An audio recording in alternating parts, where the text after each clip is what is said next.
Bonsoir et bienvenue à Geek Level 60 et ce soir je vais vous présenter Sword and Sorcery. Alors, Sword and Sorcery c'est un petit peu si... alors Sword and Sorcery si vous préférez avec l'accent, mauvais évidemment. Donc c'est un jeu de chez Ares Game. Ares Game pour ceux qui se souviennent, enfin ça saute toujours en cours, c'est ceux qui font Seas of Glory, Battlestar Galactica, Starship Battles, etc. etc. Et donc ils ont lancé un Kickstarter sur ce jeu-là fin 2015, de mémoire, oui, pour une livraison fin 2016. Alors fin 2015, pour se rappeler, c'est à peu près à la même période. Si vous ne l'avez pas vu passer, c'est un peu normal, entre guillemets, parce qu'en France, il y a un petit truc en même temps qui était en fait 7e continent. Donc effectivement il a un peu passé sur les radars de pas mal de monde avec ça, donc tout simplement. Donc le truc devait être livré fin 2016, évidemment non. Ça a été livré je crois mi-2017 et puis la deuxième vague a été refaite, je pense qu'il y avait plusieurs vagues, et ça a été en début 2018. Et donc à ce moment-là, moi si vous voulez, j'ai commencé à chercher un petit peu... parce que ça reste un dungeon crawling, donc je suis fan de ce genre de truc-là. Et donc j'ai essayé de chercher en fait le jeu en Kickstarter. Et il s'est avéré quelques mois après que, tout compte fait, on a vu que Intrafrain Games faisait une version française qui devait sortir pareil au mois d'avril-mai, je crois, de cette année. Et ça a été repoussé pour sortir finalement fin septembre, début octobre. Et donc j'ai récupéré la boîte aussitôt que c'était pour avoir de la VF. Et surtout que je pense que la VF est un bon choix, parce que vous allez voir, le jeu est quand même très narratif et ce serait dommage de passer à côté de ça. Donc voilà, donc ça c'est la petite boîte. Je vais vous montrer rapidement ce qu'il y a dedans. Donc hop, ça c'est la boîte.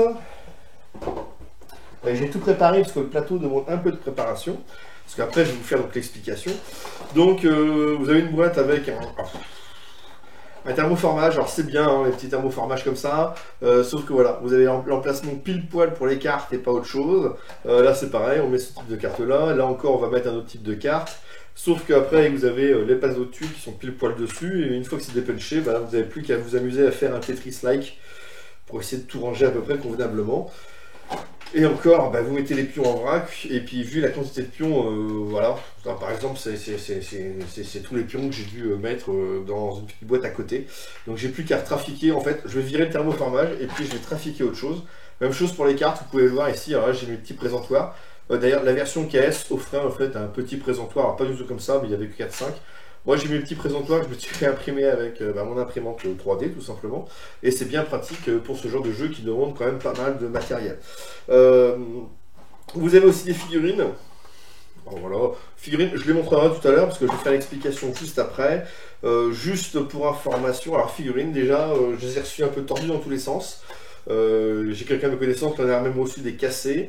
Grosso modo, vous allez être obligé en réception de les passer en bain, je dirais bain chaud, bain froid. Alors pour ceux qui ne connaissent pas, c'est simple, pour vous montrer, par exemple celle-ci, vous voyez, enfin même de loin, vous voyez, elle est droite, sauf que quand je l'ai reçue, elle était complètement couchée, on dirait qu'elle faisait du limbo. Donc ça c'est simple, vous prenez de l'eau bouillante, donc vous faites cuire, vous faites chauffer de l'eau voilà, dans la bouilloire, vous mettez ça dans une gamelle, vous faites très attention à vous, et à côté de ça, vous allez mettre un autre récipient avec de l'eau froide cette fois-ci, voire même avec des glaçons, il faut vraiment que il y ait un choc thermique. Vous plongez vos figurines chaudes, vous en mettez plusieurs dedans, il n'y a pas de souci, et vous allez voir que ça va se ramollir. Et après, alors vous mettez pas vos petites mimines, vous prenez un truc, moi j'ai pris une pince, vous prenez une pince, vous les sortez souvent du socle, par le socle, c'est mieux, vous les chopez au socle et vous les trempez comme ça dans l'eau froide. Et vous allez voir qu'elles vont reprendre leur forme initiale. Pour preuve en est, c'est que celui-ci, ceux qui suivent mon Facebook par exemple, sur celui-ci, le truc était vraiment tordu, mais tordu comme pas possible. Et là après, avec cette petite chose là, on le retrouve avec une épée droite comme un i. Voilà, alors pas mal de matos, je vous dis, voilà, des portes, vous avez vu des tuiles, des cartes, vraiment multitude de matériel, des dégravés. Et puis avec ça, on se retrouve, je vais mettre ça ici parce qu'on n'en a plus besoin, voilà pour l'explication. Vous avez donc un livre de règles. Un livre de règles de 55 pages. 55 pages d'explications, alors du contenu matériel, mais il y a quand même pas mal d'exemples. C'est vraiment l'avantage. c'est ça où c'est vraiment très très bien fait. C'est que voilà, vous avez pas mal de petites choses qui expliquent tout, un peu de fluff et tout. Donc c'est vraiment, voilà, mais c'est quand même 55 pages de règles. Je peux vous dire que, en fait, il y a plein de petites exceptions, des petits trucs comme ça qui font que derrière, bah, ça explique ces 55 pages. Voilà, des petits pions. Mais une fois que, bah, en fait, ça devient, vous allez voir, ça devient assez facile. Assez facile. Vous avez le livre de compte qui contient tout simplement votre scénario, donc la mise en place. Il vous explique les petites mises en place, les petits jetons, les petits trucs comme ça. Et après, on commence l'histoire avec... Vous avez le choix de niveau de difficulté aussi. Et on y va pour commencer l'histoire. En sachant que vous pouvez très bien les jouer donc, en campagne, c'est ce que je vous conseille de le faire, puisque je vous dis qu'il y a tout un système de narration à faire. Ou alors, vous pouvez très bien les faire en one-shot. C'est-à-dire prendre tout simplement le petit truc au fond. De mémoire, il y en a 7, on va les voir au bout. Alors au fond, voilà, tous ceux qui ont participé au Kickstarter pour que le jeu existe. Et puis voilà, et c'est ça, il y a 7 scénarios qui sont faits avec le jeu. Se rajoute aussi le livre des secrets. Alors le livre des secrets, c'est tout simplement un petit livre dont vous êtes le héros. Et quand vous prenez le premier scénario, voilà, le prologue, hein, donc vous avez ces petits textes-là, et suivant quand vous allez avancer, vous allez activer des événements, il vous demandera d'aller lire, tout simplement, les petites, aller voir l'événement 1.7, 1.6, voilà, 2, 1.12, et vous allez devoir le lire, et ça va, en fait, ça peut enclencher des choses là, ou tout simplement vous faire une petite explication. Et pour finir, une feuille, voilà, une grosse feuille carrée recto-verso qui reprend en fait des principes, notamment surtout le déroulement du jeu, qui est important surtout pour les premières parties, même chose pour les phases d'attaque ou tout ça, vous allez voir, une fois que c'est pris en compte, ça va super vite. Donc les dégravés et tout ça. Alors le jeu, grosso modo, alors attendez, je vérifie en même temps, voilà c'est ça, je vais chercher le nom.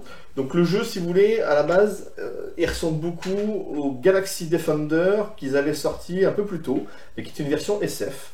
Et là, ils ont décidé donc de faire une version Heroic Fantasy, avec franchement le même principe, même s'ils l'ont fait clairement évoluer. Et ça marche pas mal, vous allez voir. Moi, je vais commencer par la conclusion, histoire de vous donner envie d'aller un peu plus loin.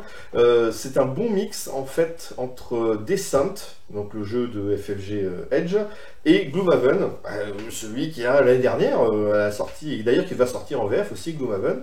Et Gloomhaven, donc, qui, pour le côté narratif et tout le reste. Sachant que Gloomhaven, c'est vraiment quelque chose d'à part au niveau de la mécanique. Là, franchement, si vous avez déjà joué à Descent, vous allez voir, vous allez retrouver vos petits. Et puis derrière, je vous dis le côté narratif, le côté petite histoire, tout ça, de vraiment Gloomhaven qu'on ressent là-dessus, c'est un super bon mix. Donc voilà, en sachant qu'ils ont sorti pas mal d'extensions, dans la boîte vous avez 5 héros, et il y a d'autres boîtes avec d'autres héros qui sont disponibles. Là ils ont fait un Kickstarter l'année dernière, pareil qui doit être livré là fin de l'année, qui comprend une deuxième boîte si vous voulez, donc je crois que c'est la numéro 2, la grosse campagne numéro 2, pardon. Et en fait tout ça, pour le moment, en français, on n'a que la boîte de base. Est-ce qu'ils vont continuer? Ça, on n'en sait rien du tout, je ne peux pas vous le dire. C'est juste Intrafin qui le sait lui-même, donc je pense que ça va aussi varier suivant les chiffres de vente. Et donc je suis là aussi un petit peu pour vous donner envie sur ce jeu-là, pour vous montrer que même s'il y a 55 pages de règles, ça reste assez facile à faire. Et je vais essayer de vous dégrossir ces 55 pages de règles et vous donner envie là-dessus, vraiment d'y aller, parce que moi ça a été un petit coup de cœur. Donc on va passer, on va passer tout simplement à l'explication. J'ai déjà tout mis en place. En même temps, je vous montrerai les figurines de plus près. Et puis c'est parti. Et bonne continuation pour la vidéo. Moi, je vous retrouve dans quelques secondes. Et donc me revoilà pour l'explication du jeu, avec un petit changement de vue et une personne qui nous surveille. Donc le jeu, là, j'ai mis en place le premier scénario, je vais vous réexpliquer, alors je vais vous montrer vite fait. Le scénario, il faut suivre, simplement, un livre des comptes vous explique quelques principes de base, ça sera quand même à lire en plus des 55 pages, ça. Donc il vous explique vraiment des petits trucs, la mise en place, pas mal de petites choses. Là on arrive à jouer la campagne ou jouer les quêtes indépendantes. Tout simplement, parce qu'en fait quand vous commencez une quête indépendante, vous allez récupérer des trucs en plus. Là par exemple, valeur pour une quête indépendante, on récupère rien au début. Par contre pour la quête suivante, vous allez récupérer 2 points d'âme par héros qui joue. Donc si vous êtes 2, vous allez récupérer 4 points d'âme. Et 50 couronnes, tout de suite on pioche 2 trésors. Et c'est parti. Donc vous commencez déjà avec ça et vous allez pouvoir vous partager ce matos-là. En avant, Guingamp. Alors après les sous, alors, les points d'âme qui vont permettre de monter le niveau, je vais expliquer après, c'est vraiment un pool commun. Donc ça, faut pas s'inquiéter. Par contre, les sous, c'est à voir. Alors... Là, la quête, vous êtes simplement une petite introduction qui va vous expliquer. Le mieux est d'abord d'installer la map. Donc, comme vous pouvez le voir ici, la map, vous avez les différentes tuiles indiquées. Les numéros de tuiles sont bien mis. Vous avez ici les différents jetons et portes à utiliser qu'il faudra placer là-dessus. Donc vous avez les portails, voilà, les portails de spawn de monstres qui sont ouverts ou fermés suivant comment ça va se faire. Les cartes aussi d'événements narratifs, comme qui sont par exemple là et là. Que vous voyez pas, qui est caché derrière la porte, là. Là, il vous demande de placer aussi des points de cheminement qui vont être en fait pour l'histoire. Donc vous avez le point 1 et le point 2 qui sont placés de manière commune. Par contre, le 3 et le 4 sont mis face cachée au hasard. Parce que c'est pas du tout le même emplacement. C'est pas les mêmes événements, mais pas au même emplacement. Au niveau des monstres, en fait, on va tout simplement créer un petit pool de jetons. Donc là, par exemple, je suis à 2 joueurs, donc voilà, 2-3 joueurs ou 4-5 joueurs, c'est pas du tout la même. Donc là, par exemple, à 2-3 joueurs, je dois mettre un pion citoyen, 4 pions ennemis simples et un pion double ennemi. Donc, grosso modo, je me fais mon petit pool et je pose ça. Donc là, vous voyez, par exemple, sur cette case-là, à 2 joueurs, ben, en fait, on va en poser qu'un, mais à 4 joueurs et plus, on va tout simplement poser 2. Même chose ici, ici. Souvent, il vous restera un jeton. J'ai oublié les mettre d'ailleurs. Souvent, il vous restera un jeton. Là, par exemple, celui-ci. Ne le regardez pas, parce que ça peut être le jeton citoyen, et par conséquent, vous allez vous retirer la surprise du fait que vous ayez que des ennemis, comme ça peut être aussi le jeton double ennemi, et donc vous retirez la surprise du fait que vous allez avoir 2 ennemis à un moment donné. Là, vous ne le savez pas. Donc c'est vraiment voilà, un petit côté assez sympa. Donc ça, c'est pour la mise en place. Après, ils vous demanderont voilà, de créer la pioche ennemie. Donc là, ici, 2 cartes vertes diablotin et 2 cartes bleues diablotin. Voilà, que j'ai fait et que j'ai mis ici. Alors sur ce scénario-là, ça ne servira pas, mais des fois, vous avez des monstres avec un petit symbole au-dessus. Ce petit symbole-là. Et ils vous demanderont, en fait, quand vous piochez la carte monstre, en plus de piocher une carte pouvoir ennemi qui rajoute un pouvoir à l'ennemi. Donc il devient plus difficile à tuer ou il devient plus vorace. Là, c'est la carte, la pioche événement. Donc là, 8, 11, vous voyez, en fait, vous commencez le mieux par la droite. Donc vous faites 8, 11, vous mélangez, vous posez la carte 18 dessus. En fait, vous mélangez la 6, 9 que vous posez dessus, la 14. Et ensuite, là, la 5, et la 5 est indiquée comme quoi elle est en jeu. D'accord? Donc là, les lieux spéciaux, voilà, ils indiquent comme indiqué. Et les règles spéciales de la quête. Donc là, par exemple, la carte jour, il se passe rien. Et la carte nuit, toutes les attaques effectuées par les héros, j'insiste bien, héros, infligent moins 1 dégât. Et là, effectivement, la carte numéro 5, c'est la carte nuit. Donc tant que... Alors celle-ci est un peu spéciale, hein, carte nuit et jour sont un peu spéciales. C'est-à-dire que quand vous les piochez, ce sont les seuls que vous mettez de côté. Donc là évidemment c'est facile, c'est la première. C'est-à-dire que je ne la laisse pas dessus, je la mets tout de suite de côté. Et la seule carte qui pourra recouvrir la nuit, c'est le jour, tout simplement. Après vous allez voir, je vais expliquer sur le tour de jeu pourquoi, mais vous allez voir là-dessus. Les héros. Alors les héros, vous voyez, vous avez tout ça, les héros, vous avez donc une petite carte. Alors en fait, on va faire ça. Sur cette fiche-là, au milieu, vous allez mettre la carte de votre héros. Alors le héros, vous avez le choix entre 2 petits trucs qui sont souvent... qui sont là. Voilà. Je vais prendre pour lui. C'est-à-dire que votre héros, vous pourrez choisir de le mettre en version loyal bon ou chaotique mauvais. Tout simplement. Vous avez la carte qui va bien avec. Oui, les petites ailes d'ange ou les petites ailes de diable. Ok. Là, simplement, une fois que vous avez choisi. Alors, ça change dans le sens où, suivant l'événement que vous allez activer et suivant quelle faction vous êtes, si vous êtes bon ou mauvais, l'événement n'est pas le même. Donc, des fois, voilà. Vous n'avez pas le choix. La personne qui va activer l'événement, si elle est bonne ou si elle est mauvaise, c'est des fois pas le même événement dans le livre, le petit livre derrière. Ensuite, là, ça je m'en doutais, fil de là.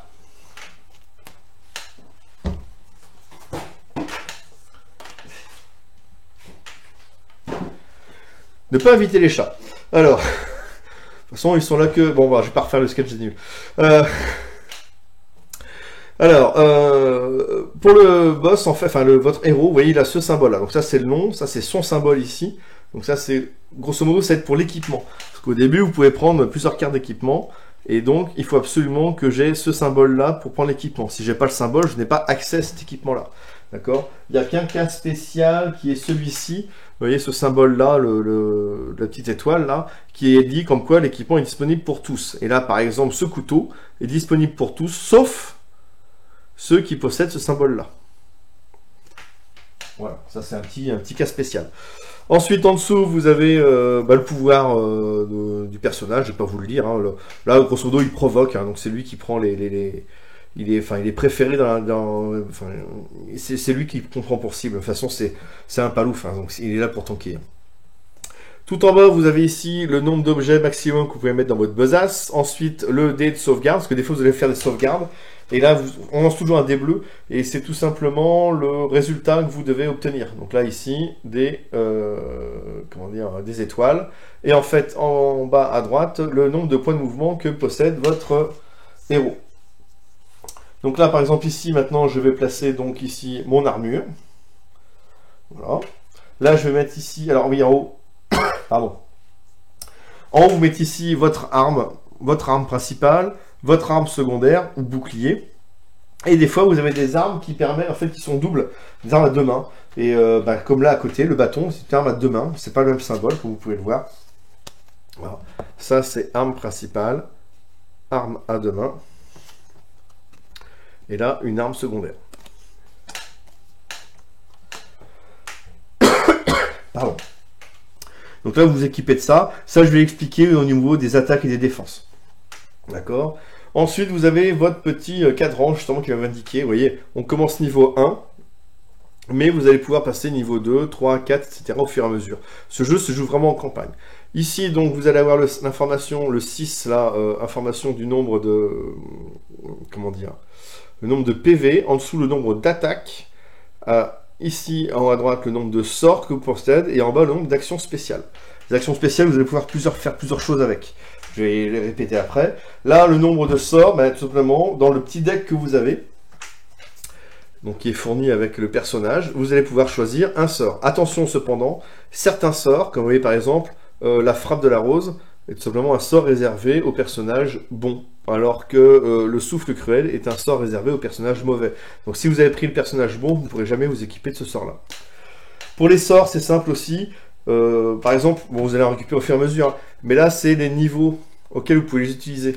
Donc là par exemple, ici je peux l'utiliser au niveau 1 ou en version plus puissante niveau 4, mais je peux l'utiliser au niveau 1. Donc ça par exemple c'est un sort que je peux très bien mettre dès le départ. Par contre, si je mets ce type de sort là, dès le départ ça va servir à rien. Hein. Je suis niveau 1 et là ce sort là n'est utilisable qu'à partir du niveau 3. Donc non, celui-ci il arrive plus tard. Voilà. Ça, c'était pour la petite mise en place. Vous faites la même chose avec le deuxième héros. Ici, vous avez juste un petit marqueur pour indiquer, voilà, vous retournez dans un sens ou dans l'autre, suivant c'est pour dire que vous avez joué ou pas.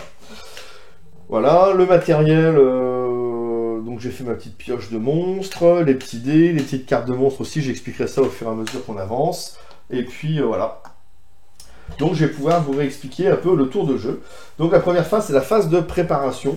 On va tout simplement voir, au premier tour de la première partie, ça va rien se passer, hein, parce que ça va aller très vite. Phase de préparation, c'est si vous êtes empoisonné, par exemple, vous allez devoir prendre les dégâts, essayer de faire une sauvegarde pour retirer le poison.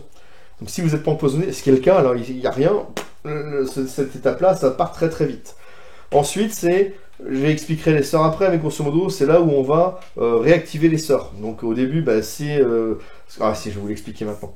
Là, par exemple, ici, si je fais une attaque avec ce sort qui est de niveau 1, vous voyez ici, ça me demande 2 sabliers. Donc une fois que j'ai fait mon attaque, je vais retourner ma carte et je vais me mettre sur le truc à 2 sabliers. Par conséquent, à cette phase-là de préparation, la première chose que j'ai à faire, effectivement, enfin, à un moment donné, ça va être de tourner la carte, tout simplement. D'accord? Par contre, c'est ce tour-là, je vais prendre ce sort-là, le même, hein, ici, quand je l'utilise, le niveau 1 me prend que un sablier. Donc dès que je l'utilise, je retourne la carte. Et là, par contre, on va dire que j'ai utilisé les deux. Donc techniquement, je dois me retrouver avec ça et ça comme ça. Vous voyez, vous mettez toujours vers le haut. Donc le 1 vers le haut et le 2 vers le haut. Donc la première chose à faire dans cette phase de préparation et dans cet ordre-là, c'est ceux qui sont en niveau 1, on retourne pour réactiver les pouvoirs. Donc celle-ci, en fait, grosso modo, si vous utilisez le sort niveau 1, bah, vous l'aurez toujours à chaque tour, ce qui est très intéressant. Par contre, celui-ci, alors, faut que je mette du bon sens, voilà, pardon, niveau 2. Donc une fois que j'ai réactivé, bah, lui, il n'était pas niveau 1, donc je peux pas le retourner. Par contre, comme il est niveau 2, je peux retourner pour le mettre niveau 1. Si j'étais niveau à 3 sabliers, je le mettais à 2, etc. Donc vous comprenez, au bout d'un moment, vous allez passer de 4 à 3, à 2, à 1, et après on retourne. Donc plus le sort est puissant, bah, plus il met du temps à se charger, et donc, mais il est puissant. Donc ça, voilà, ça c'est pour l'explication des sorts. Au niveau... Donc ça, voilà, ça c'est bon. Ça c'est la phase de préparation. Donc ça va assez vite. Et c'est aussi à cette phase-là on va pouvoir améliorer l'âme, c'est-à-dire augmenter son niveau. Donc si on récupère des pierres d'âme, pour le moment on n'en a pas. Hein, donc, mais quand on va récupérer des pierres d'âme, on va pouvoir passer de niveau 1 au niveau 2, au niveau 3, etc., etc. Vous ne pouvez pas passer du niveau 1 au niveau 3 directement. Vous êtes obligé d'augmenter au fur et à mesure.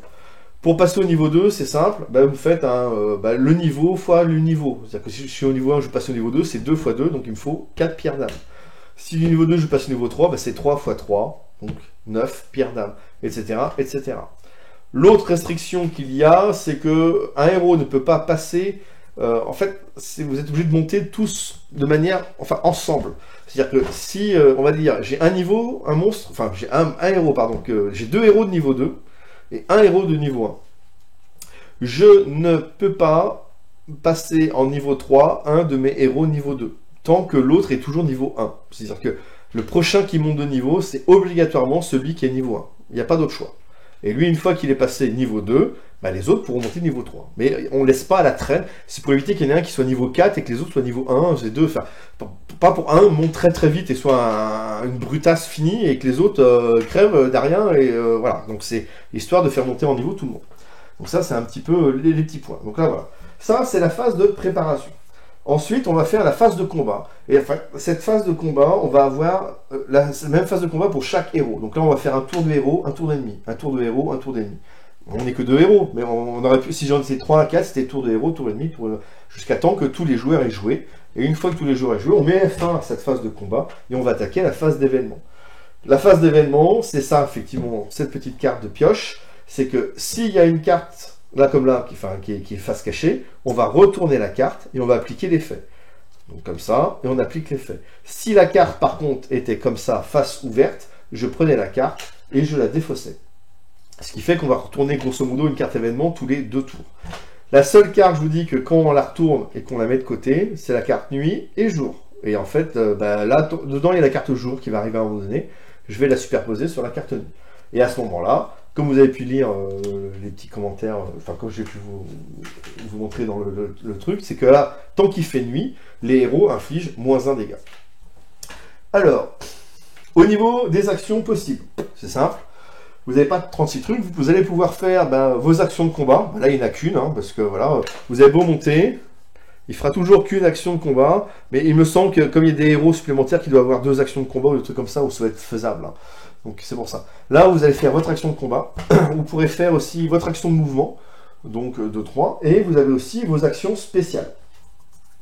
Alors après, les actions gratuites illimitées, mais j'y reprendrai. Les actions spéciales, c'est votre fameux petit triple triangle jaune qui est là. Donc là, vous en avez qu'un. Je sais qu'il y a une héroïne, voilà, la petite voleuse, qui, elle, direct, en a 2 au tour 1. Ces actions spéciales, vous allez pouvoir faire quoi avec ça? Plein de choses. C'est à vous de voir comment l'utiliser au mieux. La première chose, c'est que vous allez pouvoir en fait faire un bond.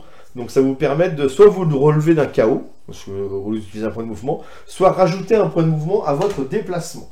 Et j'insiste bien sur le rajouter un point de mouvement. C'est-à-dire que c'est X acheté et plus 1 offert. Hein, c'est pas 0 acheté et plus 1 offert. Non, ça marche pas. C'est que si vous entamez un mouvement et qu'il vous demande un point de déplacement, vous pouvez faire un bond pour ajouter ce point de déplacement-là. Là, par exemple, ici, pour les déplacements, bon après, vous avez des cases, hein, de case en case.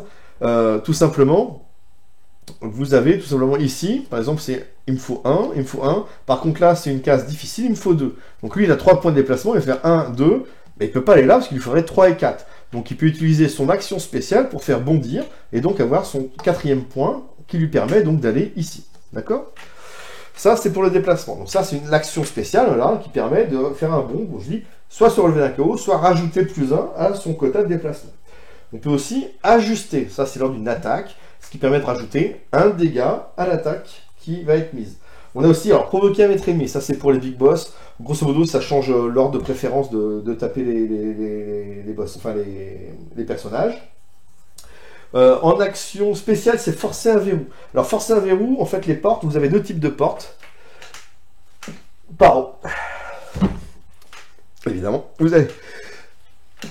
Excusez-moi. Donc, vous avez deux types de portes. Ça, ces portes-là, elles ne sont pas fermées. Celles avec les doigts, le haut pointu. Et celles-ci, par contre, sont scellées et fermées. Donc, celle-ci, grosso modo, ça fait partie des actions gratuites et limitées. On peut ouvrir la porte. Je vais vous expliquer pourquoi ils ont mis une porte. Là, celle-ci, par contre, il va falloir, si je veux l'ouvrir, utiliser une action spéciale. Juste ça. Là, c'est gratuit. Là, ça demande une action spéciale.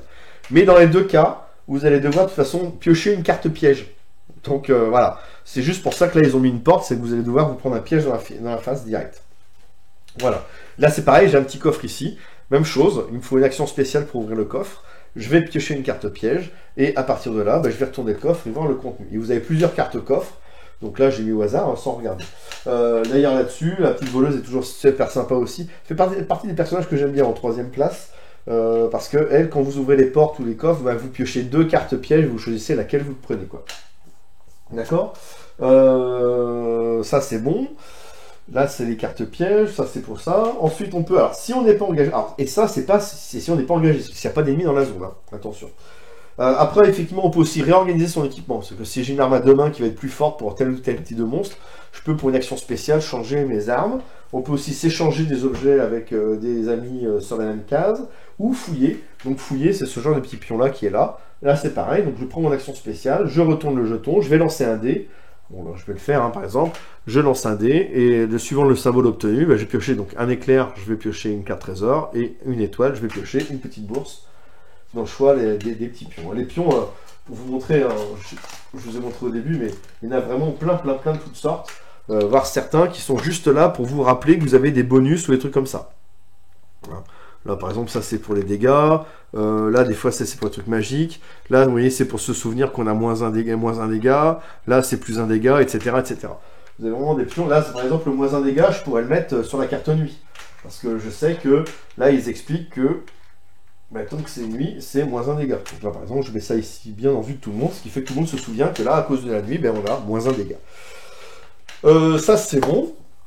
Et puis, donc, les actions gratuites et limitées. Donc, action gratuite, c'est donc ouvrir une porte qui n'est pas verrouillée, ça va être ramasser un objet ou fuir.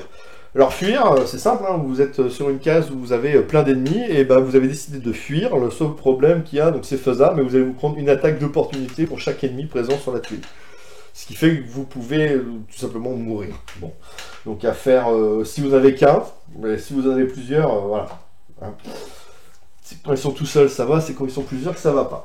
Alors, et encore, ça dépend de la taille du tout seul. Parce que si vous tombez sur des gros boss, ça va pas le faire. Ça, c'est bon pour l'explication. Je pense que j'ai tout fait. Si j'ai un petit truc que j'ai pas fait. Alors, je vais expliquer le combat tout à l'heure. Je vais faire quelques petits tours avec vous. Je vais expliquer le combat à ce moment-là. Il y a juste un système de contrôle et dominer une zone. Donc contrôler, voilà, une zone, c'est des petites cases. Donc là, par exemple, celui-ci, il est tout seul. Donc là, en fait, il domine la zone. Normalement, il est tout seul. Quand vous êtes à égalité, il n'y a rien de spécial. Ok. Là, ici, je vais faire un petit truc comme ça. Vous allez comprendre. Donc là, vous avez 3 ennemis et 2 héros. Là, en fait, ce sont tout simplement les ennemis qui contrôlent la zone, parce qu'ils sont supérieurs en nombre. Mais si, par le plus grand des hasards, j'arrive à ça, là, en fait, on est triple, enfin, on est double, voire même triple, parce que le pouvoir de lui est un peu spécial, du palouf. Donc là, grosso modo, je suis le double. Donc là, en fait, j'ai 2 héros pour un ennemi. Quand je suis le double, je contrôle la zone, mais surtout, je la domine. Parce que j'en ai vraiment 2 fois supérieur en nombre. Et par conséquent, comme je la domine, j'ai le droit à un bonus qui est cette fois-ci, je fais plus 1 de dégâts sur mes attaques. Là, pourquoi je disais on est triple? Parce qu'il a présence imposante, donc sauf si vous êtes KO, donc c'est le seul cas particulier, hein, vous comptez pour 2 figurines dans le contrôle et la domination de votre zone. Donc là, même quand on est comme ça, ici, le palouf domine la zone. Donc il aura plus 1 de dégâts. Le palouf, très bon. Très très bon. Donc on va pouvoir commencer à faire le petit tour ensemble pour vous montrer un peu comment ça tourne. Vous allez voir, ça se fait vraiment très très bien. Je suis d'accord que les 55 pages de règles peuvent faire peur, mais je vous dis, il y a énormément d'exemples, et c'est surtout que le jeu, après, comme je dis, hein, c'est un mélange entre Descent et Gloomhaven. Donc on va faire un petit peu le truc. Je vais devoir lire le bouquin, le livre des secrets. J'ai pas lu le spin-off, enfin la petite explication du truc. De toute façon, je vous dis, on va faire que quelques tours.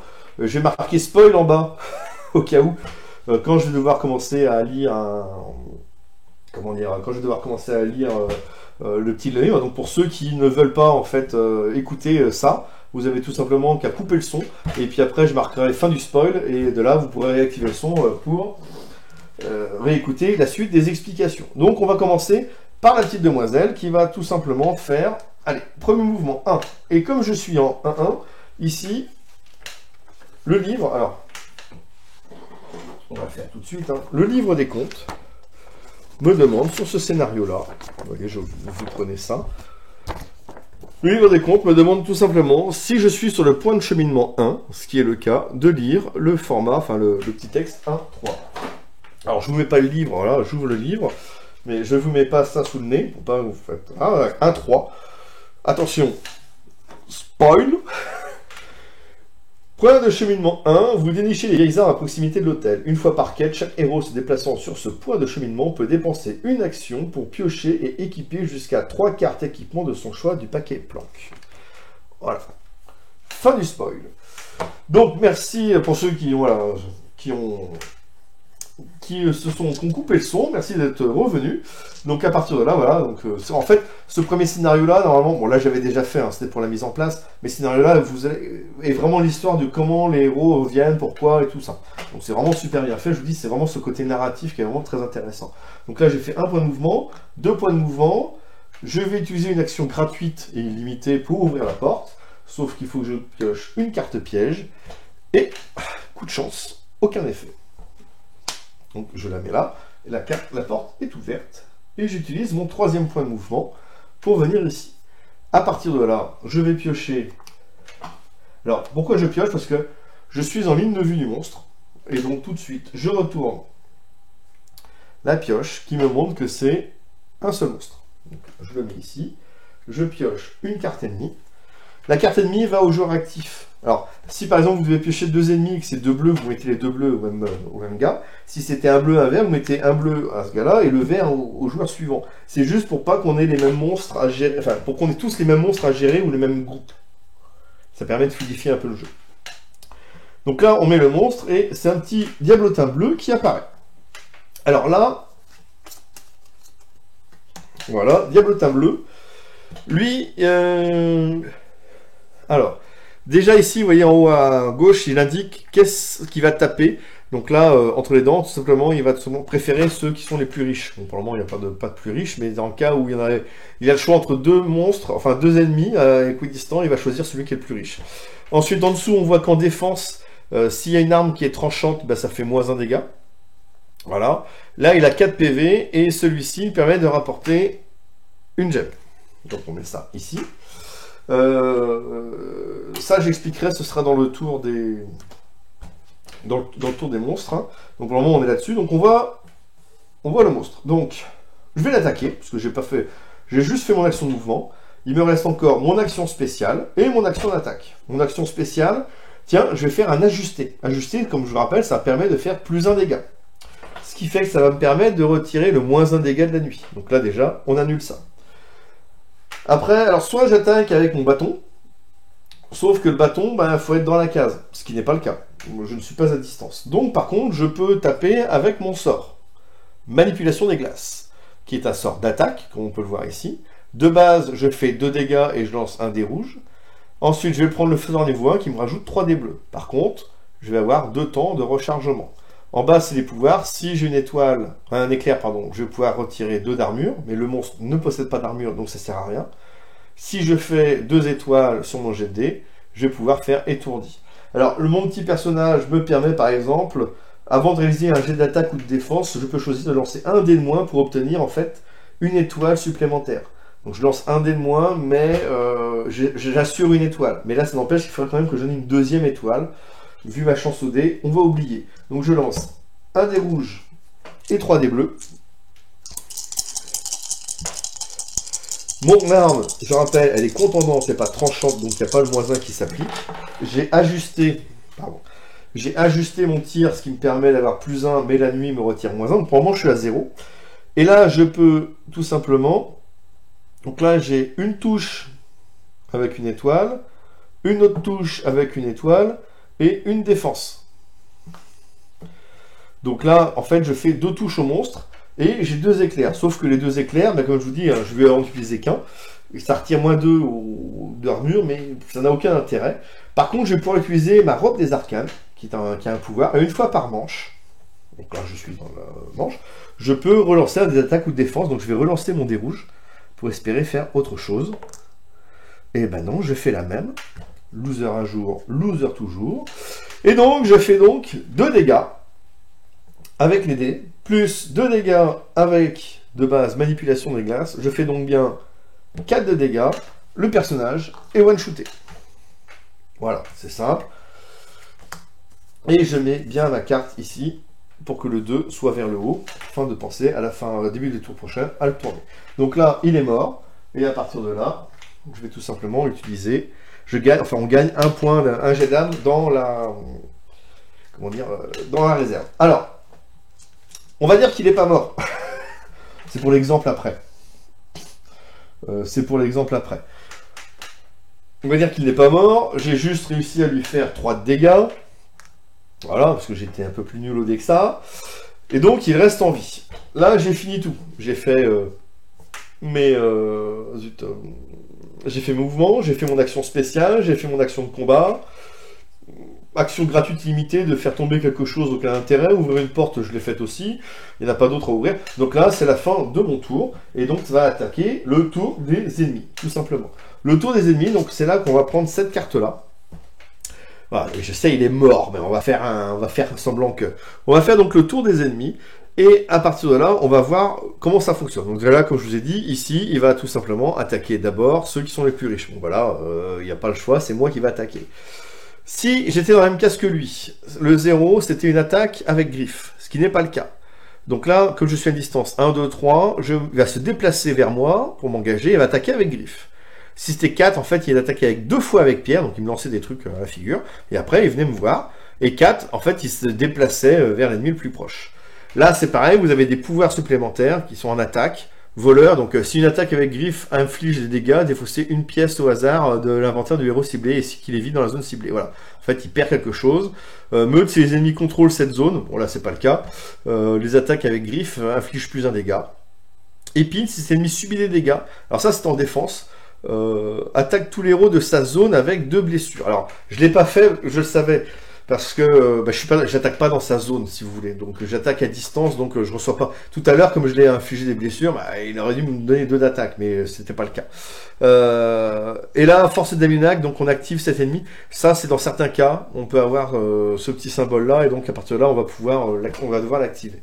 En bas, vous voyez, vous avez l'attaque de griffe et l'attaque de pierre. Donc griffe, ici, on va lancer 2 dés rouges. Et par contre, ça fait -1 d'armure. À côté de ça, la pierre, elle, fait 2 dégâts automatiques qu'il faudra défendre.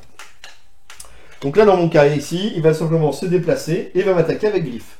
Donc griffe, il me fait 2 dés de dégâts et j'aurai -1 armure. Alors -1 armure, sauf que actuellement, je n'ai pas d'armure de base. C'est-à-dire que -1 armure, vous voyez, l'armure, hop, je vais prendre Icarus par exemple, lui il a 1 d'armure de base. Donc -1 armure, cette armure-là ne servait pas. En tout cas, vous voyez, lorsque vous défendez, Icarus même il en a 2. Hein. Il a 1 d'armure avec sa côte de maille et il a +1 avec son bouclier. Donc il a 2 d'armure de base. Là, si ça avait été Icarus n'avait plus que 1 d'armure pour annuler un dégât automatique. Donc là, donc là je fais rien. Donc là, enfin je téléphone à ma femme. Bon. Donc là j'ai rien parce que là il y a un fail et là c'est un symbole spécial qui sert pour certaines attaques. Hein. Certains personnages ont ce symbole là, ce qui leur permet de racheter des attaques. Ce symbole là c'est pareil, vous avez certaines armes comme les couteaux de lancer, vous pouvez les attaquer, faire une attaque normale, même voire en plus, et en fait vous pouvez les faire autant de fois que vous voulez, enfin à chaque tour, hein, mais une fois par tour, mais vous les utilisez autant de fois que vous voulez, sauf à partir du moment où vous arrivez à ce résultat-là. Quand vous faites ce résultat-là en attaque, vous perdez vos dés de lancer. Donc vous reprenez la carte et vous la remettez dans la réserve. Il faudra racheter des couteaux de lancer. C'est dommage, mais c'est comme ça. Bon, là on va tricher, parce que là voilà, c'est pareil, ça c'est un symbole spécial et c'est rien fait. Allez, on va faire un petit truc comme ça. Voilà, j'avais pris 2 de dégâts. 2 de dégâts ou 1 de dégâts. Je vais mettre un dégât, c'est pour expliquer de toute façon. Voilà, alors on va faire. Voilà, j'avais fait ça, donc je me prends un dégât. Donc là, vous voyez, là c'est nul, et puis là, je me prends bien une touche. Donc, on parle toujours de mademoiselle. Une touche. Celle-ci, de base, l'armure, la robe des arcanes, permet de me défendre avec 2 dés bleus. La petite nuance, c'est tout simplement que 2 dés bleus, c'est le maximum que je peux de défense que je peux lancer. Là, par exemple, je me suis pris un dégât, donc je vais juste lancer un dé bleu. Si je m'étais pris 2 dégâts, je lançais 2 dés bleus, qui est mon maximum. Si je me prenais 3 dégâts, je lançais 2 dés bleus. C'est juste que je vais lancer autant de dés bleus que j'ai de touches dans mon maximum de défense. Donc là, 2.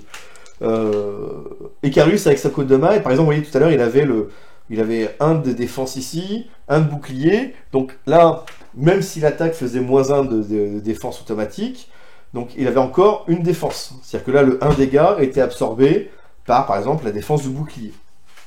Ok. Par contre, derrière, imaginons qu'il avait 2 dégâts. Donc lui, il a une défense jusqu'à 3 dés bleus. Donc s'il avait pris 2 dégâts, je rappelle que l'attaque retire une d'armure. Donc ça retire l'armure de bouclier. Donc 2 dégâts. J'absorbe un dégât avec l'armure de ma côte de maille. Et il me reste donc encore un dégât à défendre. Donc là, Icarus ne va pas lancer 3 dés, mais un seul dé. Et c'est pareil pour... S'il avait eu 2 dégâts, 3, etc. Par contre, s'il devait défendre 4 dégâts, ben c'est 3 dés maximum qu'il devait lancer. Donc ça, j'espère que c'est clair. Donc là, grosso modo, je me suis pris un seul dégât, et donc je vais devoir lancer un dé de défense, et si ça se passe bien, ce qui est le cas, je me fais donc ici un bouclier, et donc tout simplement, alors hop, on le voit pas, un bouclier, et donc une défense, et donc le coup n'est pas passé. À partir de là, c'est tranquille. Bon, en fait, il est mort. Mais on va le laisser là, c'est juste pour vous montrer aussi la suite. Oh, si on va faire... non. Ouais, si on va faire ça comme ça. Allez, c'est parti pour Icarus, il va faire 1, 2, 3. Et il peut tout simplement, là, sur ce coup-là, on va faire, allez, un petit truc comme ça. C'est vraiment histoire de montrer. Hein. Donc là, il utilise son action spéciale de bondir pour tout simplement augmenter d'une case. Comme il est dans la ligne de vue de ce jeton-là, on retourne le jeton. Effectivement, il n'y a qu'un seul monstre, encore une fois. Je pioche la carte ennemie. Oh oui, alors, ça, une fois que c'est fini, hein, vous la défaussez. C'est plus la peine de la garder. Encore un monstre bleu. Alors, voyez, comme j'en ai plus, bah, c'est lui qui est l'actif. Même chose que l'autre. Hein. Sauf que cette fois-ci, il rapporte 10 ors. Et on y a toujours le tranchant avec -1. Et donc, on va mettre un petit monstre bleu ici. Bah, Icarus ne peut pas attaquer à distance. Par conséquent, c'est la fin de son tour, il ne peut plus faire d'attaque ou quoi que ce soit, ça va être le tour des ennemis. Et donc, bah, le tour des ennemis, là c'est la même chose, il va avancer de 2, va faire une attaque avec griffe. Là il fait 4 de dégâts, non sans deck, c'est pas possible, je ne pourrais pas faire ça tout à l'heure. Voilà, c'est le bon exemple. Là vous voyez, il me fait 4 de dégâts. Et lui, il n'est pas soumis au -1 de la nuit. Hein. Donc 4 de dégâts dans sa mouille. Ah oui, j'ai oublié le coup d'épine juste avant. C'est pas grave. Là, il fait 4 de dégâts. Donc, comme j'expliquais, lui en plus, griffe, il retire une armure. Donc, l'armure du bouclier, on l'annule. À partir de là, on a l'armure de la côte de maille, 1, qui retire en fait une blessure ici. Donc de 4, on passe à 3. Et après, donc il va pouvoir défendre. Donc pour défendre, on va pouvoir lancer 3 dés bleus. Donc, il lui reste 3 dégâts à parer. Je lance tout. J'ai le bouclier qui me permet de parer un autre dégât. Donc déjà 1 -1, il ne me reste plus que 2 dégâts avec ça. Là, ici, j'ai tout simplement un éclair qui me permet de relancer n'importe quel dé de défense. Donc je vais relancer celui-ci. Ah, sachez qu'une chose, c'est qu'on n'a pas le droit, mais pas du tout le droit de relancer plus d'une fois un dé. Donc là, je viens de faire une défense qui me permet d'annuler encore une touche. Ça n'empêche que, à partir de là, il va tout simplement prendre un dégât. Voilà. Là, fin du tour, donc tour des ennemis, parce que tous les héros ont joué. Voilà, il a joué son tour. Si on avait un troisième héros, on aurait recommencé, etc., etc. Là, c'est pas du tout le cas. Maintenant, on va faire la phase d'événement, qui est celle-ci. Si la phase d'événement, en fait, n'est pas révélée, ben on en pioche une. Si c'était révélé, ben on en pioche, enfin, on la défausse. Là, c'est pas révélé, je la tourne, et c'est marqué, placer une carte trésor. Donc, je vais prendre une carte trésor, elle est là. Une carte trésor dans la zone du héros actif. Donc là, oh non, ça c'est piège. C'est là, voilà. Donc là, ça me permet d'avoir des fragments, mais je peux pas la ramasser parce que je suis engagé. Tout simplement. Mais je contrôle la zone. Donc là, vous allez voir. Donc là, nouveau tour de jeu. Nouveau tour de jeu. Début du tour. Donc on va tout simplement voir si est-ce qu'il y a du poison ou quoi que ce soit. Non, c'est pas le cas. Donc ça passe vite. On va réactiver les pouvoirs si j'avais un pouvoir en niveau 1. Ce qui n'est pas le cas. Par contre, j'ai un pouvoir niveau 2. Je le tourne. Voilà, maintenant comme ça. Et après, je regarde, est-ce qu'on peut améliorer son niveau ou quoi que ce soit? Bah non, parce qu'il me faudrait 4 pouillons d'homme, j'en ai qu'un seul. Donc ça sert à rien. Donc on va laisser comme ça et on commence tout de suite un tour de jeu. Là, tout à l'heure, j'ai fait commencer Auriel là-dessus. Et maintenant, je peux faire commencer Icarus, qui est carrément dans le truc. Donc on y va pour Icarus, qui va attaquer. Donc avec son glaive, il va prendre 2 dés rouges. Et c'est parti. Et il va utiliser son action spéciale pour ajuster son coup. Ce qui fait que ajuster son coup va, encore une fois, retirer le -1 de la nuit. Par contre, il a tranchant avec son arme, donc ça risque de faire -1 avec ça aussi. Donc on y va quand même. Par contre, pour autre chose, il a le -1, mais comme je vous dis, ici, comme il compte pour 2 figurines, donc il contrôle la zone et surtout il la domine, donc il a +1 de dégâts. Donc vous voyez, avec ses +1, +1, tout ça, donc il a +1 pour ajuster, mais -1 de nuit, on arrive à 0. Il a +1 parce qu'il domine la zone, et voilà, mais il a -1 parce qu'il a un arme à tranchant et que le monstre ici a -1 en défense. Donc là, c'est le cas. Donc là, grosso modo, je vais faire les dégâts indiqués par les dés, tout simplement. Et là, je fais donc 2 éclairs et une touche avec une étoile. Alors, la touche avec les étoiles, c'est très bien. Par contre, je peux relancer un dé d'attaque avec un éclair. Donc, je vais prendre un des éclairs et je vais relancer un dé d'attaque. Et c'est bien, puisque je refais une deuxième petite touche, et toujours un autre éclair. Donc ce petit truc-là me permet tout simplement de faire donc 2 touches, et je transforme mon dernier éclair par une troisième touche, donc là il vient d'avoir 3 dégâts, donc il n'est pas mort. Par contre, comme il s'est pris des dégâts, là il a épine, si c'est lui subit des dégâts, attaque tous les héros dans la zone avec 2 dégâts automatiques. Donc Icarus se prend 2 dégâts, sauf que comme il a sa côte de maille et son bouclier, ça annule un dégât et un dégât de base. Donc en fait, Icarus ne se prend rien. Je vous dis, c'est vraiment pas l'ouf le tank. Il est là pour aller devant et taper au corps à corps, là où la magicienne elle va plutôt aller en retrait. Donc là, on va faire le tour des ennemis.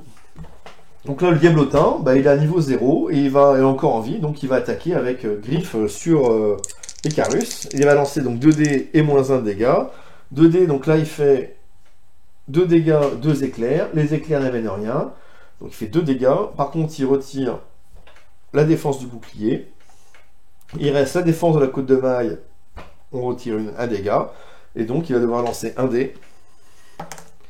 J'arrive à faire une défense. Par conséquent, ce dé-là est annulé. Et Icarus ne se prend aucun dégât. Et on va continuer comme ça au fur et à mesure du jeu. On va tout simplement avancer.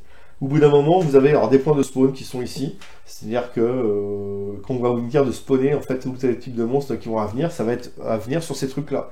Au bout d'un moment, dans l'histoire, on va vous dire que ce truc-là est fermé. Vous pouvez très bien avoir, ça, c'en a un deuxième qui est ici. Vous voyez, c'est des symboles qui sont différents. Voilà. Et quand plusieurs portails sont ouverts, donc ça va pas arriver sur le premier scénario, et en fait, pour savoir où est-ce que ça spawn, vous lancez un dé, et suivant le symbole obtenu, donc là une défense, on va spawner le monstre ici, tout simplement.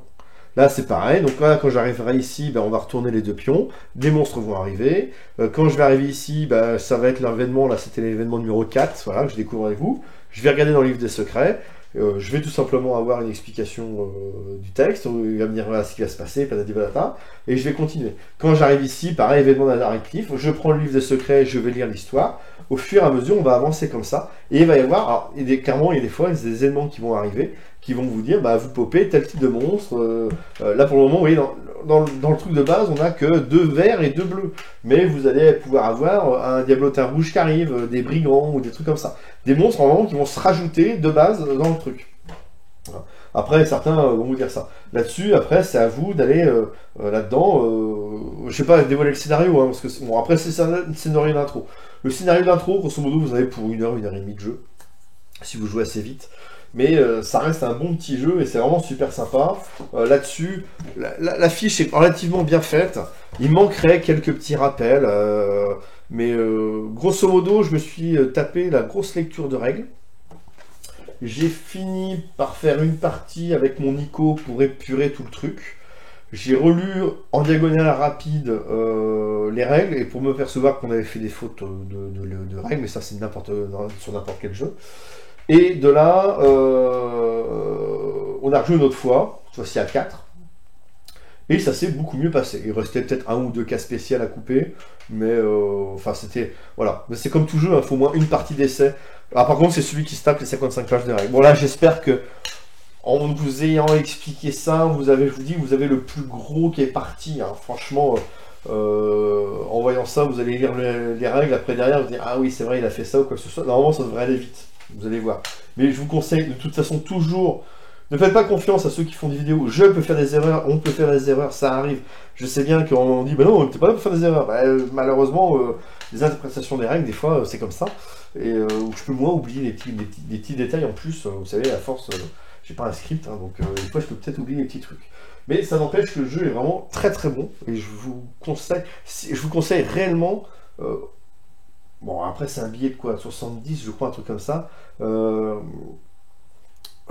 Au moins d'essayer. Si vous avez moyen d'essayer, et faites-le. Si vous avez été fan de descente, mais que vous trouvez que descente manque un peu de narration ou d'événements ou trucs comme ça, surtout en plus descente c'est MJ, enfin maintenant il y a l'application, mais moi je trouve que c'est un bon truc de descente, quoi. Après, alors les figurines, voilà, les petites figurines, c'est pas top, hein.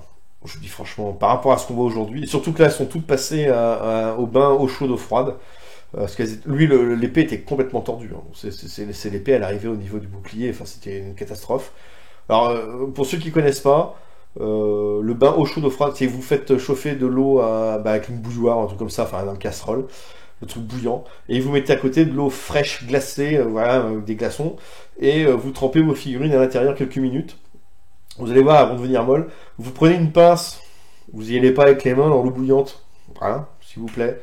Donc vous prenez une pince pour récupérer vos figurines. Le mieux, c'est de les récupérer par le socle. Vous les récupérez comme ça, et vous attendez pas, hein, tout de suite, plouf, dans l'eau glacée. Et vous allez voir qu'elles vont reprendre leur forme initiale. Clairement, je suis en train de faire l'article écrit. Hein. Vous allez voir les photos avant-après, c'est juste monstrueux. J'ai une autre héroïne, elle faisait le limbo. Elle était carrément il y avait le socle, et elle était comme ça sur le socle. Et maintenant, elle est droite comme un i, quoi.